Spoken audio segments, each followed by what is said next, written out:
The Poisson distribution applies to situations where we detect events but do not know the number of trials.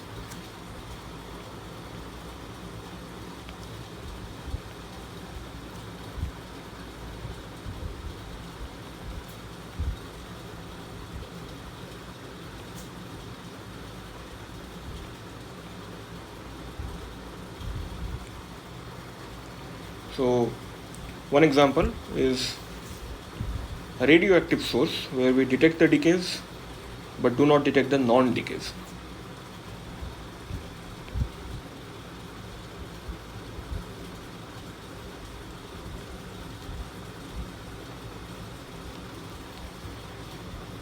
Now, the events are counted as a function of some parameter. So, in this case, in the case of the radioactive source, it would be the time of a decay. And the probability of an event in an interval delta x is assumed proportional to delta x. So,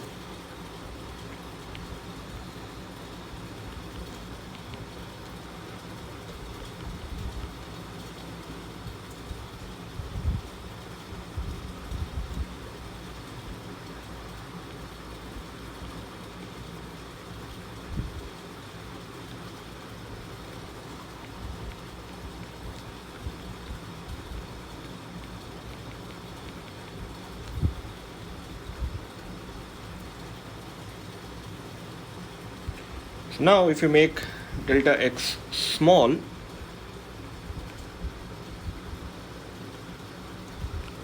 such that the probability of more than one event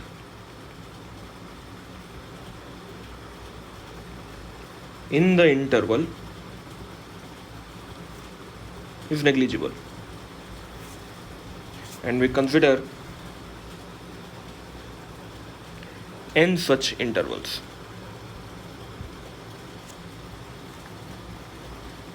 So now let lambda be the probability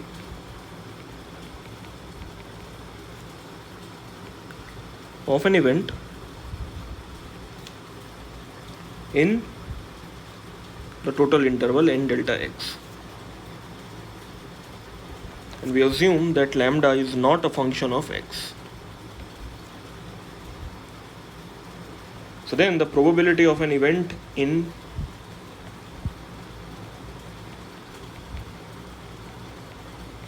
delta x is p equals lambda by n. The probability of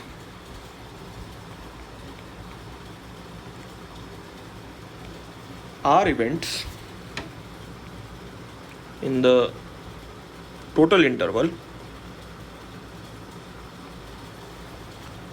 that is r of the n subintervals contain one event, that is given by the binomial PDF.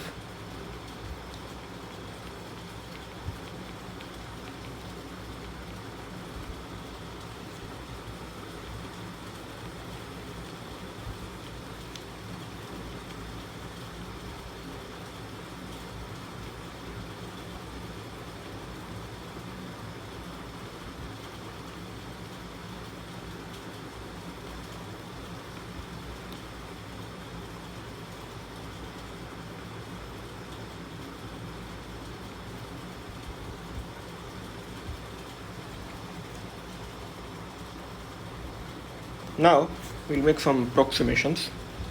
So n factorial by n minus r factorial is n times n minus 1 times n minus 2 all the way up to n minus r plus 1. Basically the factors of n minus r factorial cancel in the numerator and the denominator. So there are such terms in the product.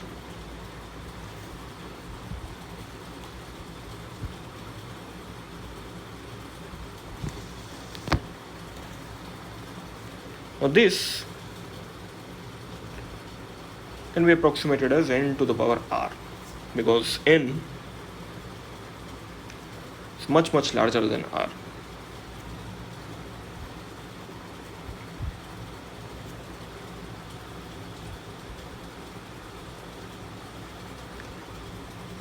Now, if you look at this term, 1 minus lambda by n to the power n minus r. Then again, since n is much larger than r, we can approximate this as just 1 minus lambda by n to the power n. And in the n going to infinity limit, this is nothing but the exponential of minus lambda. And this way, we arrive at the Poisson probability distribution function, which is given as e to the power minus lambda times lambda to the power r by r factorial. One can check for some basics like normalization, whether that holds to be true or not. So the sum from r equals 0 to infinity should give 1. It's easy to see. We take e to the power minus lambda outside.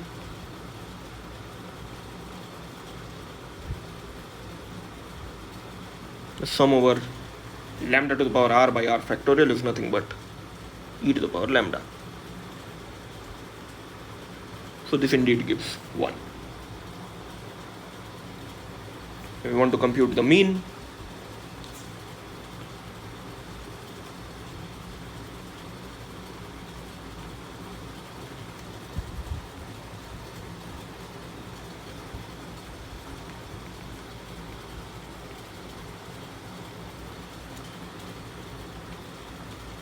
then we simply multiply the PDF by a single power of r, because r is my random variable in this case.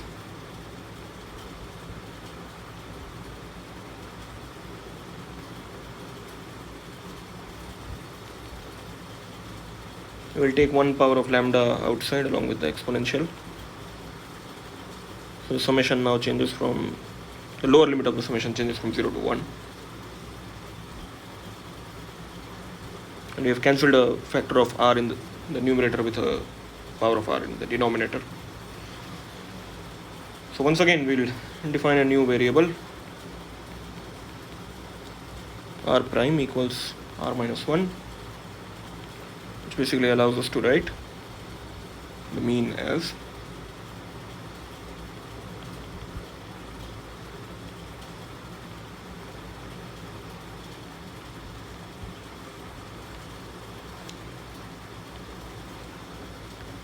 so the summation again starts from 0, and that leads to, so we absorb e to the power minus lambda with the summation, and that gives us another Poisson distribution.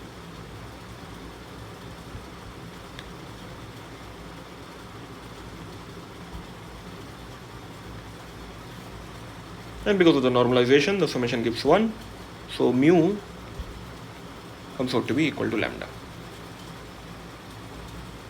Now because of this identification between mu and lambda, the Poisson PDF is often written as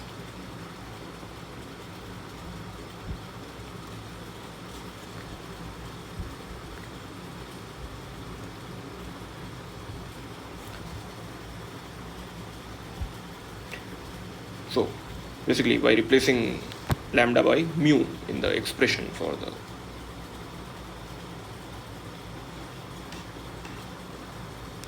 PDF. Now what this describes is basically the probability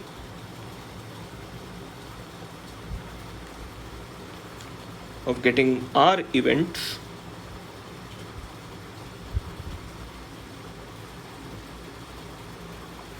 if the expected number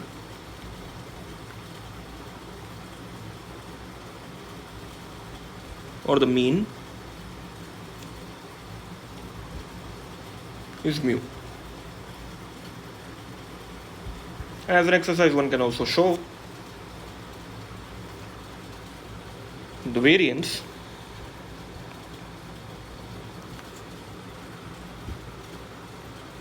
is also equal to the mean. One can compute other properties like skewness, which comes out to be 1 by square root of the mean.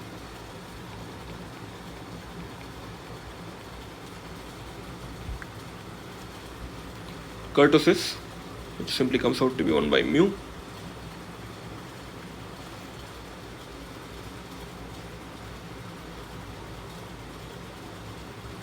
The characteristic function,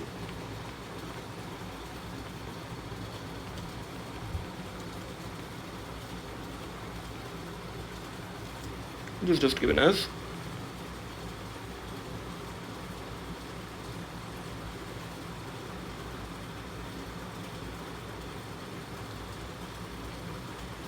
so it's the exponential of an exponential.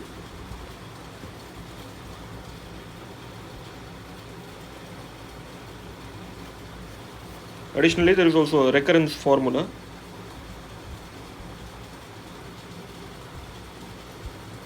which allows us to connect successive values of r. So p for r plus 1 is given as mu by mu plus 1 pr. This relation can be easily verified by substituting for p r plus 1 and pr.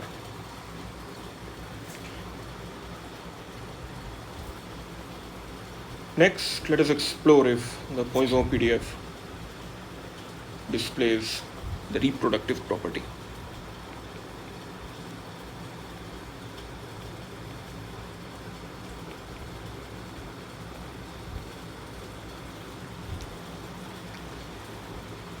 So if we have independent random variables x and y, both Poisson distributed, then the joint PDF is simply the product of the two PDFs.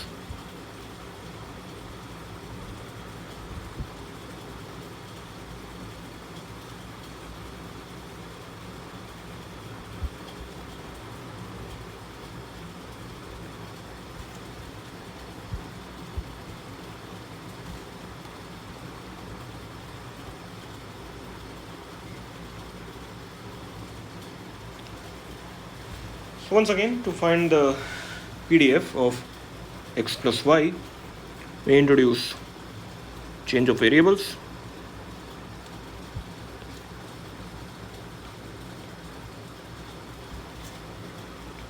z1 equals x plus y and z2 equals y.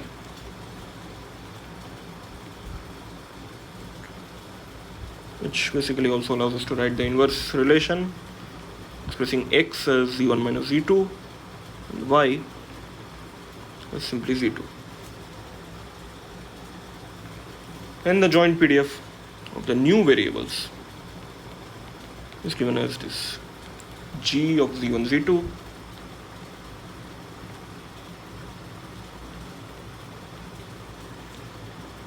this is simply given by f of z1 minus z2 comma z2.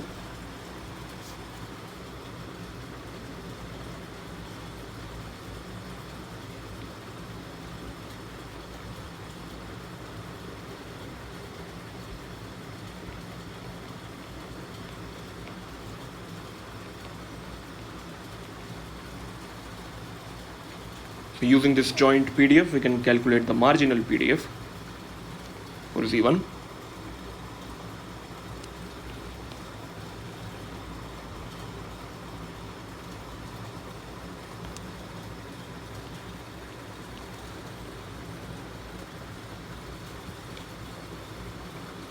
We'll make use of the fact that z2 is smaller than z1. So g1 of z1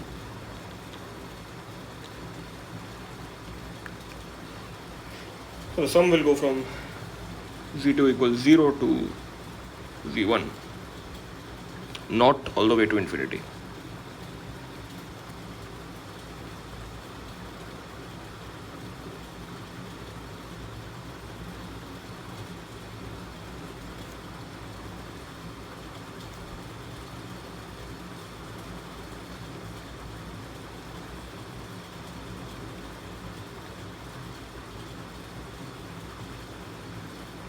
So notice that we have multiplied and divided by z1 factorial, the numerator as well as the denominator.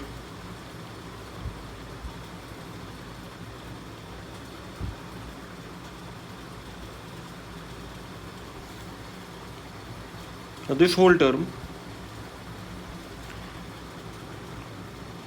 can be combined to write mu x plus mu y to the power z1 by making use of the binomial theorem.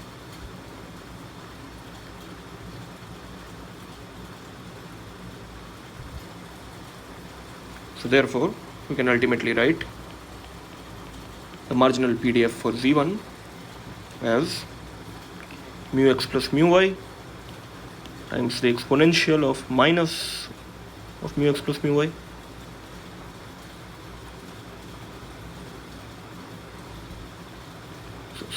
mu x plus mu y to the power of z1, and in the denominator we have z1 factorial, which has the form of a Poisson PDF. Thus the PDF of the sum of two Poisson distributed random variables is also Poisson, with the new mean equal to the sum of the means of the individual Poissons. So next, let's discuss some examples where the Poisson PDF is applicable.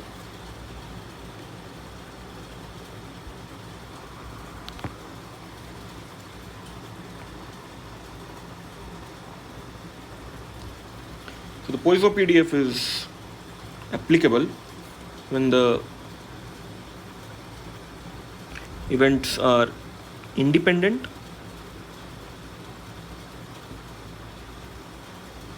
and the event rate is constant.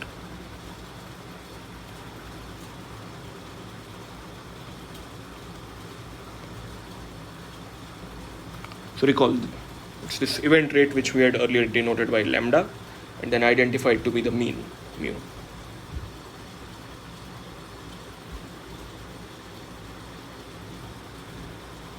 So a classic example of Poisson statistics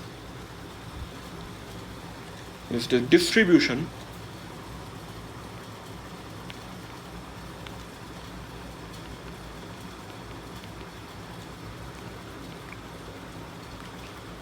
of the number of Prussian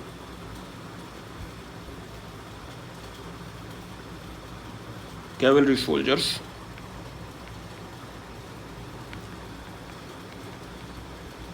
kicked to death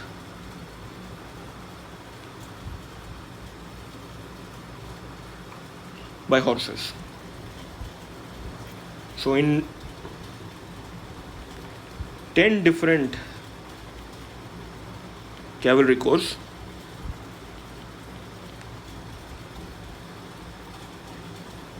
over 20 years, there were 122 soldiers killed by horses.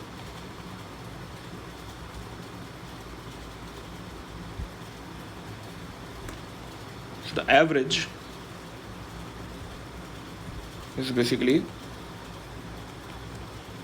122 soldiers by 20 into 10, it is 0.61 deaths per corps per year. If you assume that the death rate is constant over the 20-year period and independent of the course, and that the deaths are independent, not all caused by one single horse, then the deaths should be Poisson distributed. So the probability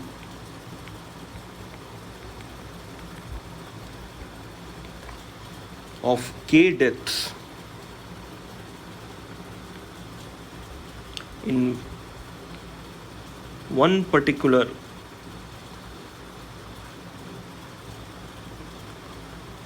core in 1 year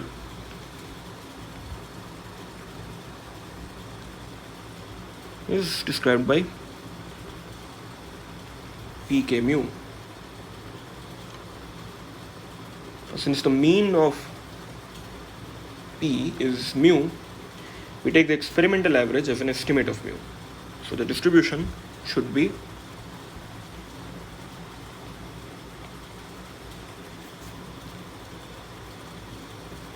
and we should expect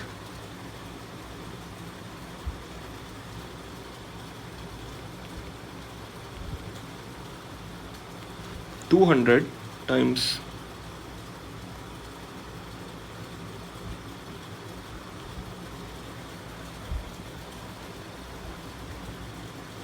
the distribution function. So this is the number of occurrences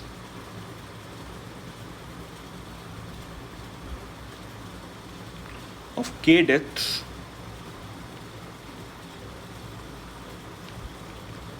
in 1 year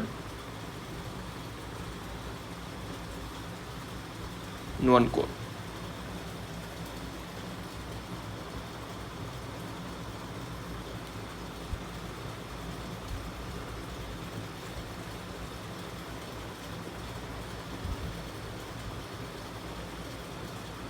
So we look at a tabulation of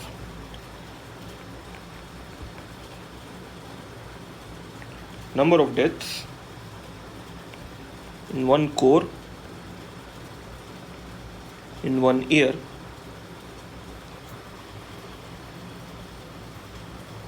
against actual number of times one core had k deaths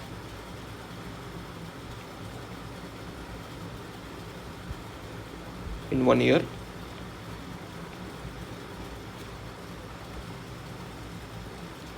and in the third column let's write down the Poisson prediction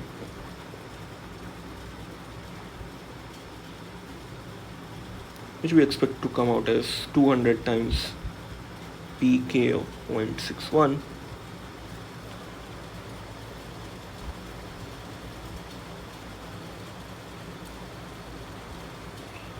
so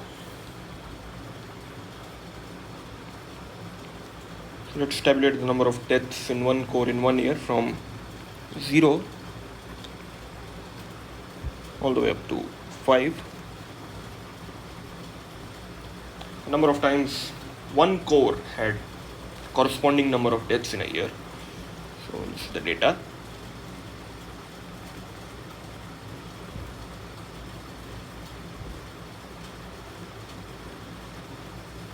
If we compare this with the Poisson prediction, which can be numerically evaluated,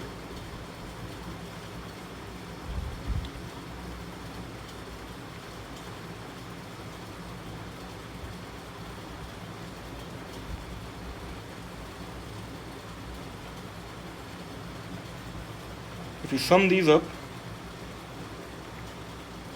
we get 200 in both cases. You see that the experimental distribution agrees very well.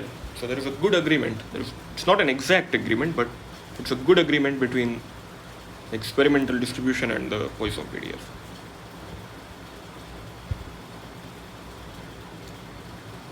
And if we compute the experimental variance,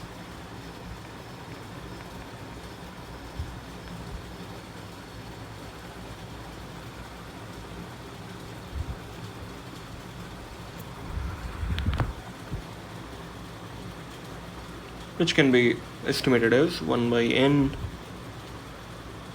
ki minus k bar, where k bar refers to the mean square. And this comes out as 0.608, which is very close to the value of 0.61, that is the value of mean, and as it is expected from a Poisson distribution.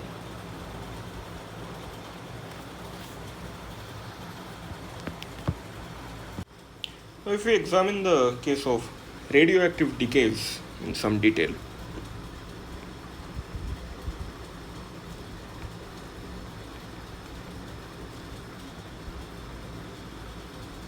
we will learn a few things in this context. So, we consider a sample of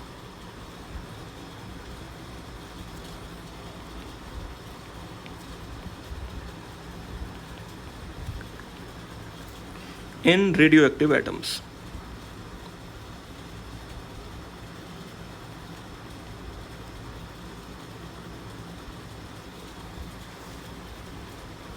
Now, in a given time interval, capital T, some will decay, others will not.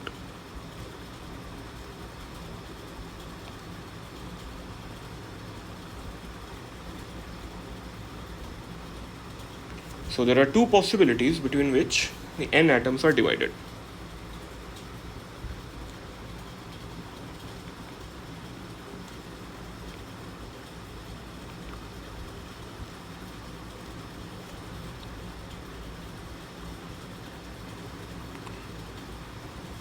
This would suggest that the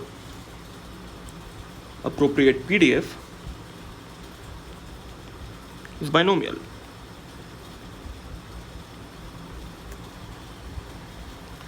So the probability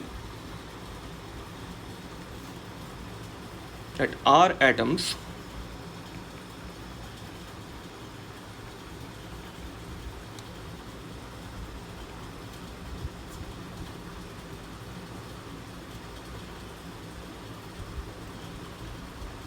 decay in capital T time is given by a function of R, which is this binomial distribution.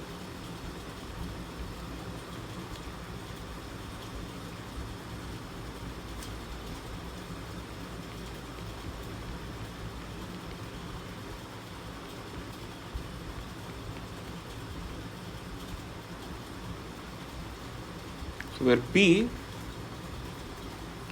is the probability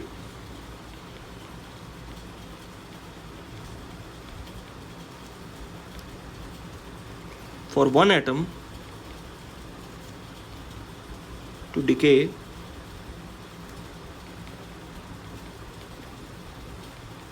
in time t. Now, of course, this small p would depend on the length of the time interval.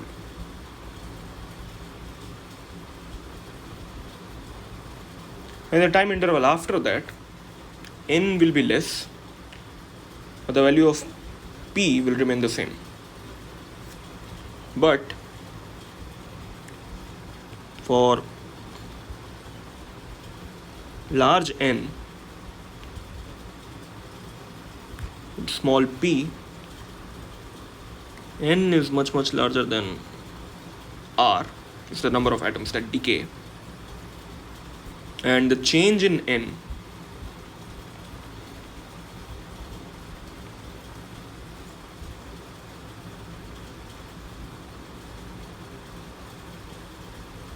can be neglected.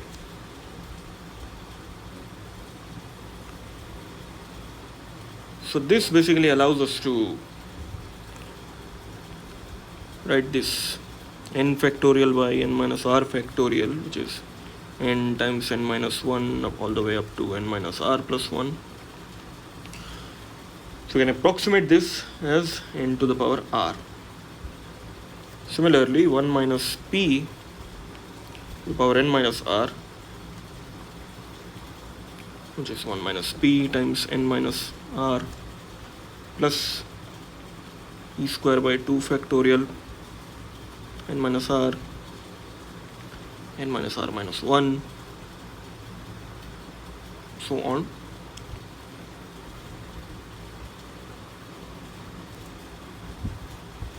Even here, you can approximate this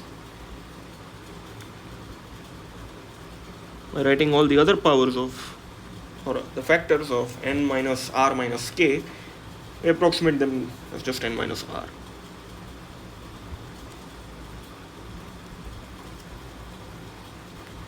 Which basically turns this into the exponential of minus p times n minus r. And again, if we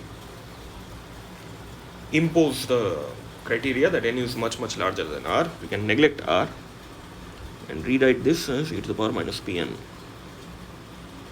With these substitutions, f of r, which was originally a binomial distribution, assumes this form: np to the power r by r factorial times e to the power minus np, which is nothing but a Poisson distribution with mu equals to np.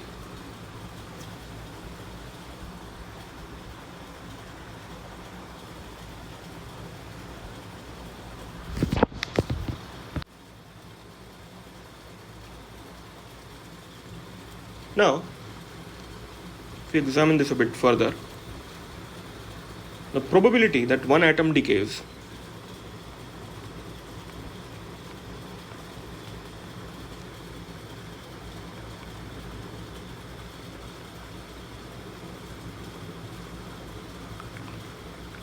is given by p, which of course depends on the length of the time interval.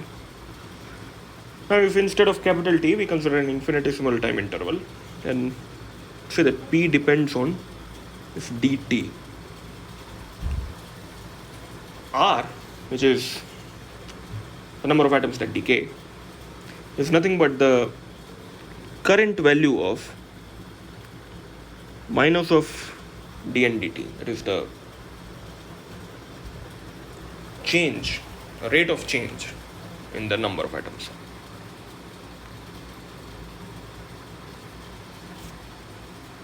Or more precisely, the number of atoms which decay in dt equals the change in the number of undecayed atoms.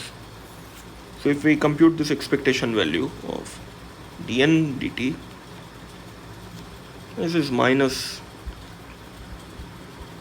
expectation value of r, which we already know as the mean.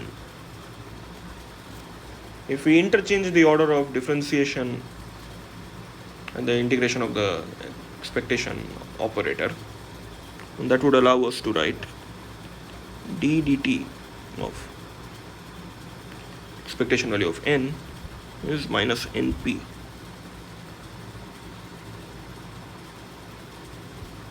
If we identify the actual number with its expectation, so we make the identification that en equals n. You can write dn by dt equals minus np, which would suggest that n equals n0 times e to the power minus pt. So the number of undecayed atoms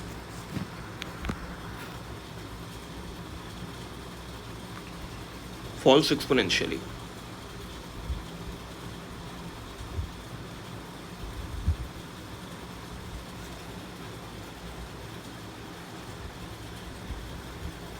From this, it follows that the probability distribution function of individual decay times or lifetimes is exponential. Let's say if ft is the PDF of an individual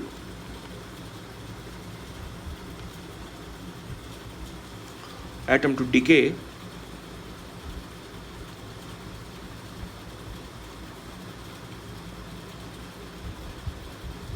at time t, the probability that it decays before t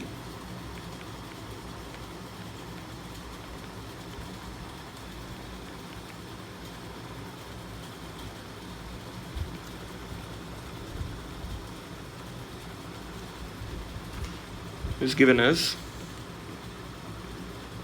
capital F of t, which is an integration from 0 to t of this PDF. So if we can compute the expected number of decays in time t,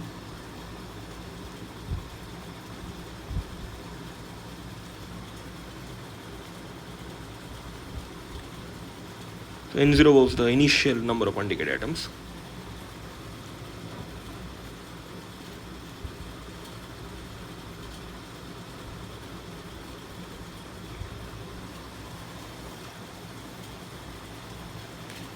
If we substitute for E of n, which was identified as n, then, and if we differentiate the results in the exponential PDF, then what we get is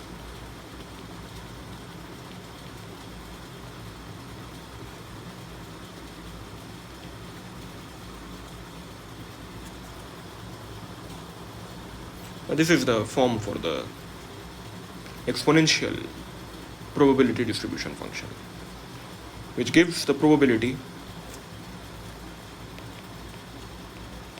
that an individual atom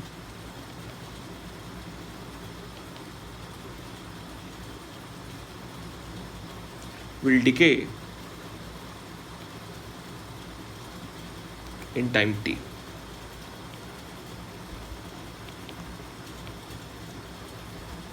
Now this, unlike the binomial and Poisson distributions, is a continuous PDF.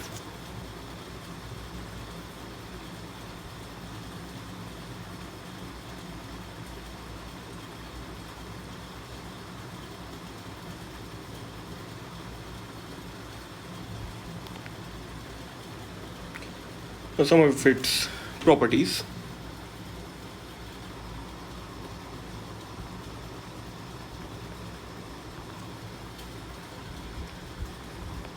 The mean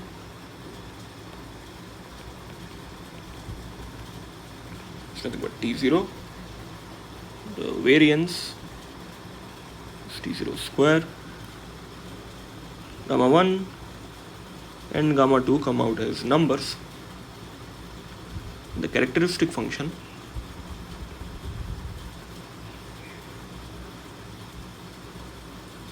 assumes this complex valued form. Since we could start timing at any point, in particular at the time of the first event, f of t is the PDF for the time of the second event. Thus the PDF of the time interval between decays is also exponential. This is the special case of k equals to 1 of the following situation that we are about to describe. So let's say we want to find the distribution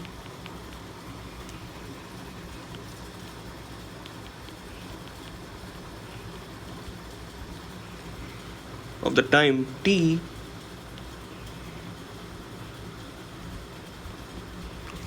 for k atoms to decay.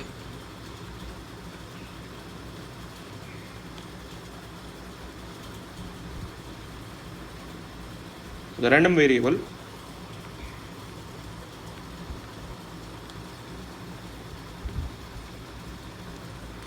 capital T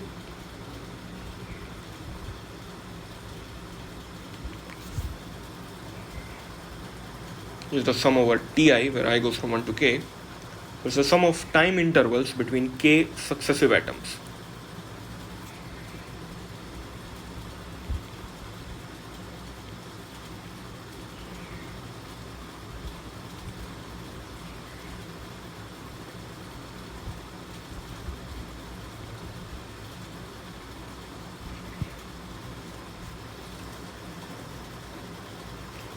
So the cumulative distribution function for t, since Ti are independent, so it's just the probability that more than k atoms decay in time t.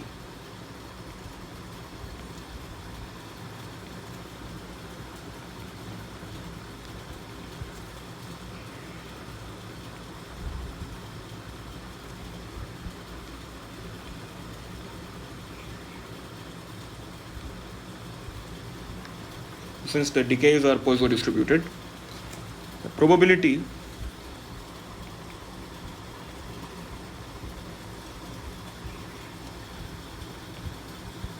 of m decays in the interval t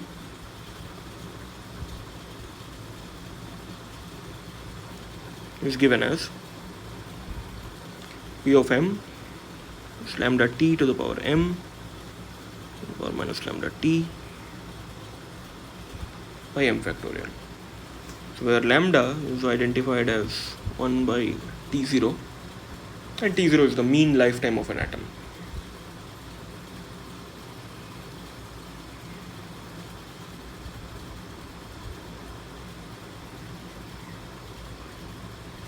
So the probability of having less than k decays is given as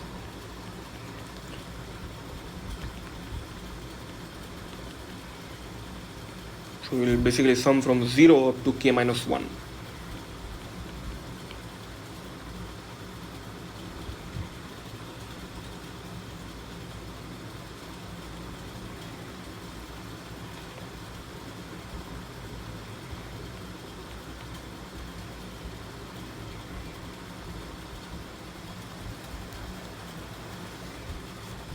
So we can replace the sum by an integral to simplify matters.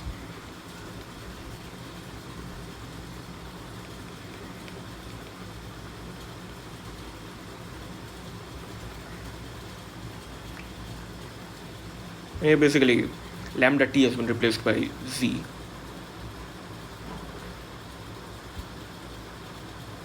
Now we can identify the factorial by a gamma function, and that basically allows us to write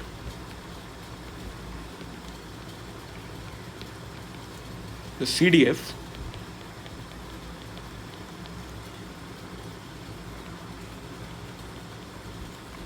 in this method.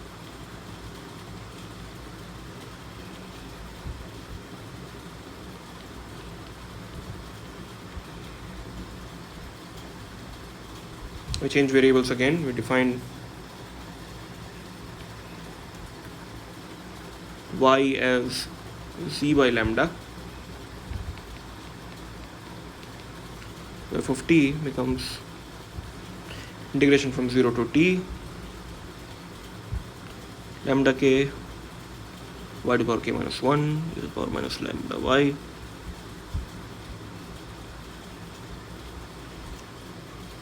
by gamma k.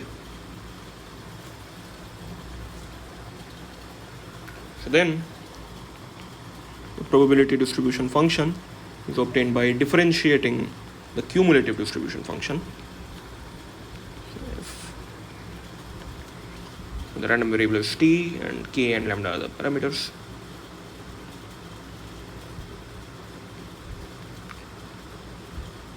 Which basically gives us lambda to the power k, t to the power k minus 1, or minus lambda t by gamma k, the requirement that t is greater than 0. This is what is known as the gamma distribution.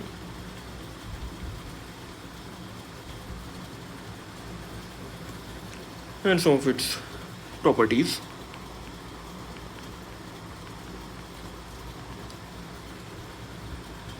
So we can compute the mean,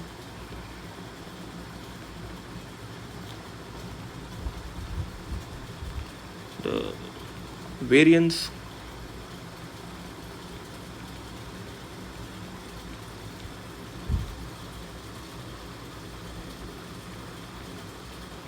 the skewness and the kurtosis,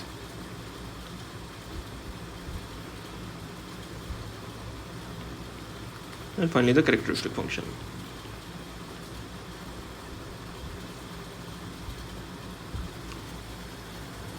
It's quite clear that the exponential distribution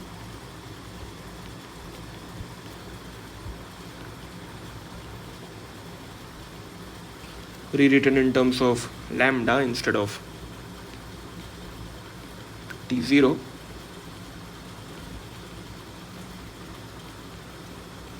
is a special case of the gamma distribution for k equals to 1.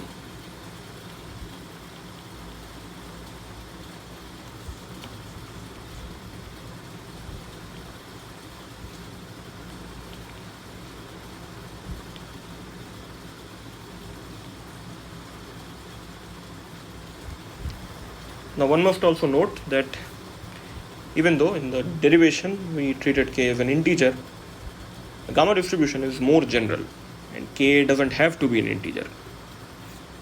In fact, for fractional values such as lambda equals half and k equals n by 2, the gamma distribution can be reduced to the chi-square distribution, something which we'll discuss a little later.